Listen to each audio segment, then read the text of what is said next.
Hello, friends, here on the Unfiltered Pod. It's rainy ass Sunday there, actually here. I actually wanted to have a quick discussion, a quick talk about something. I just finished watching WrestleMania 14 about a couple minutes ago. I haven't watched WrestleMania 14 in a number of years. Obviously, you know what happens in there. That's pretty much the point of Stone Cold Steve Austin. It's the start of the Austin era, the end of Shawn Michaels era. But I was watching the show.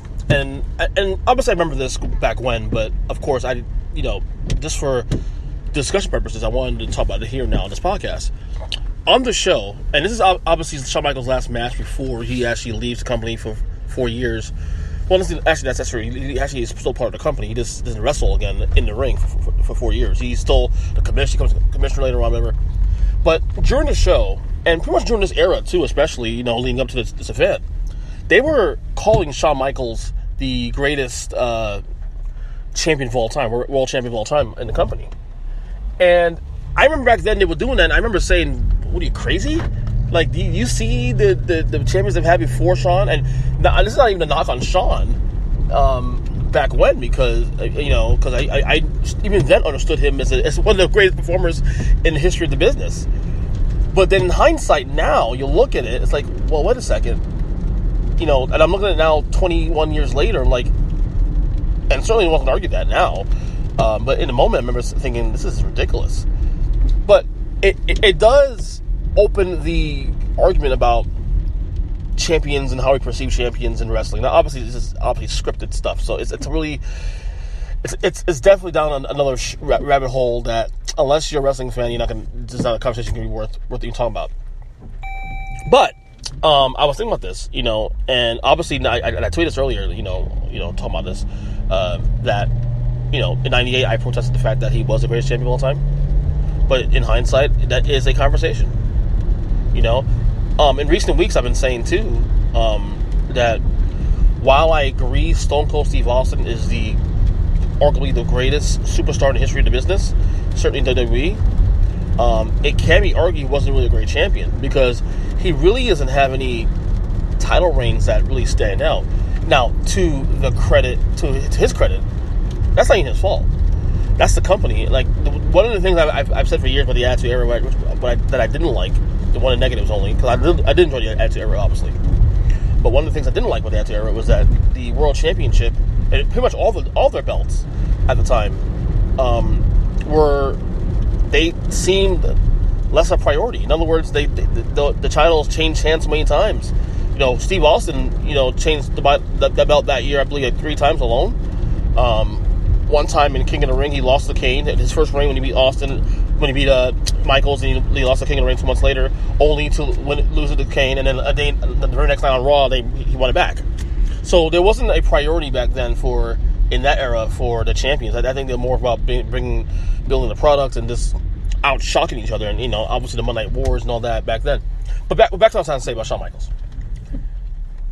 I do think he's in the conversation as one of the greatest champions of all time. And even then, you look at even that 2-year period. Because look, here's the thing about Shawn Michaels. Shawn Michaels was never really the top guy.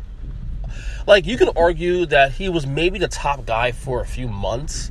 When he won in '96 against Bret Hart at Mania 12. Okay? Bret Hart took his leave. And Bret Hart was the guy for a couple of years before that. Even when Diesel held the title, it was still Bret Hart, in my opinion. Shawn Michaels did hold the title for a good 6 months. I'd say lost the Survivor Series to Sid, but he was the guy. And I would argue he was still the guy relatively going into the year after, even though Bret Hart came back at Survivor Series. The thing that hurt Michaels, of course, was that there was that rumbling below where you had the Austin push, the start of the Austin push. You got Bret Hart's return. You still had Taker, who was still one of the top guys in the company. I mean, not the tippy top, but he was up to the top guys in the company. Sid was still hanging around. And the business was still relatively, they were behind WCW in the wars. So it was kind of hard to judge Michaels as the guy when things weren't, going so great for the company at the time. Now, to be fair, a lot of things kind of play in that. Michaels' personal problems also was a problem, was an issue, which we've learned years past that one of the reasons why Shawn Michaels doesn't really get that kind of respect to that level in terms of being the guy was that he had a hard time with the pressure of being the guy. And that's been confirmed by by him. He said himself that those years were some of his roughest years of his life because he was going through a lot of stuff, a lot of issues. Which we don't have to get into here on this podcast. But it's one of those things where you look back at Shawn Michaels in that 2-year period, and it's funny. I always forget he had a second run because this is when I stopped watching wrestling. He came back in 2002. And I stopped watching right there, like right when he started to wrestle again. I mean, it's that same year, that SummerSlam in 2002. I stopped watching wrestling, and I watched. As you guys know, I haven't watched prior to now. I didn't watch in 17 years. Now I knew he was back, but I didn't. At the point, I wasn't invested. I didn't care. I really didn't care. Although he had some phenomenal matches, I've been told and seen in hindsight in that second run, but. I will say yes. He's one of the greatest. Is he the greatest champion of all time? To me, when I look at greatest champions, it's solidifying the belt. It's making the belt more than it really was, bigger than it was. I look at Hulk Hogan's first 2 reigns actually, but Hulk Hogan's first reign. He held the belt for 4 years and a few odd days, from 84 to 88. He held the belt. But obviously, this was different back then. There was not much TV back then. Everything was relegated to house shows and all that, whatnot. Savage was I would say was a great champion. The first reign, especially the first title reign of 2 at the WWE, from 88 to 99, when Hogan left the company, he was a great champion. Bret Hart's, I believe, was a great champion also too. Made that belt bigger. He valued the belt. The belt had even more value with him as champion. And I think Shawn Michaels too, to his credit. One of the things about Shawn Michaels was so phenomenal is that he's held every belt. Well, at least at that point, he had held every belt title: European title, World title, Intercontinental title, and even a tag team title for a while.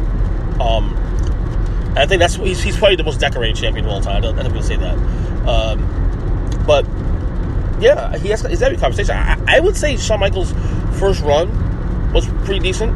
Even in the dog days of WWE and struggling to keep up with WCW in ratings, he had some good matches, and certainly his last run, when they screwed Bret in Survivor Series '97 up to WrestleMania, I thought even though it was a lot of great matches, that run with Taker, those 3 matches he had between Ground Zero, Bad Blood, and then the Royal Rumble, I thought that run was phenomenal. I think that. I don't think Michaels has enough credit for what he did there, especially with the injuries and the stuff he was going through at the time. And the injuries he did pile up eventually, which is why he missed 4 years. He's got to be in the top 5 greatest champions of all time. Now I can't judge between 02 and 17, 18 because I didn't watch the product, but I would definitely say you put Hogan in that conversation, you put Savage in that conversation. I don't think Warrior was a great champion, honestly. The company suffered under Warrior as a disappointing champion. But I have to say Shawn Michaels definitely has to be in the conversation because of what that belt meant so much. Like, when he held that belt, it added more flair. Going into that Mania 14 match against Steve Austin, it added more flair to that match. When Jim Ross is saying that he's the greatest champion of all time and all that, a lot of that was more so, I believe the reason why they were pushing that narrative is because most of the recent champions they had in the last 15 years at that point, in 98, Hogan, Savage, Bret Hart, were with the enemy. This is right in the middle of the Monday Night Wars. So there's no way going to give Hogan and Savage and Bret Hart any love. They wouldn't mention them. Of course they wouldn't say Michaels wasn't the greatest champion. He was the most recent guy who, at that point in 98, he was the veteran. He was the guy who has been the most significant player that's still on the active roster. So it made sense for Jim Ross and the company to push the narrative of, Shawn Michaels is the greatest champion of all time. And again, in 98, I protested it, but in hindsight, it does make sense, and it is a conversation. But I think a lot of that had to do with the fact that WCW and the wars and Hogan was not there, and because Hogan was at that point was still looked as the guy, still as the reason wrestling even where it's at today, or even then. So, but if you ask me right now, was Shawn Michaels a great champion, a great all-time great champion? I would say yes. I'll say yes. I think because to me, it's about legitimizing the belt and making the belt bigger than it was. And Shawn Michaels was one of those guys that made that belt even more special, like Hogan, like Savage. Like, I don't even think sometimes I don't even think Austin and Rock actually made the belt bigger. I think Austin and Rock didn't even need the titles. They were just huge. They were big. They already were bigger than life without the titles. So there you go. So Shawn Michaels definitely one of the, I would say, top 5 all-time greatest champions in the history of the business.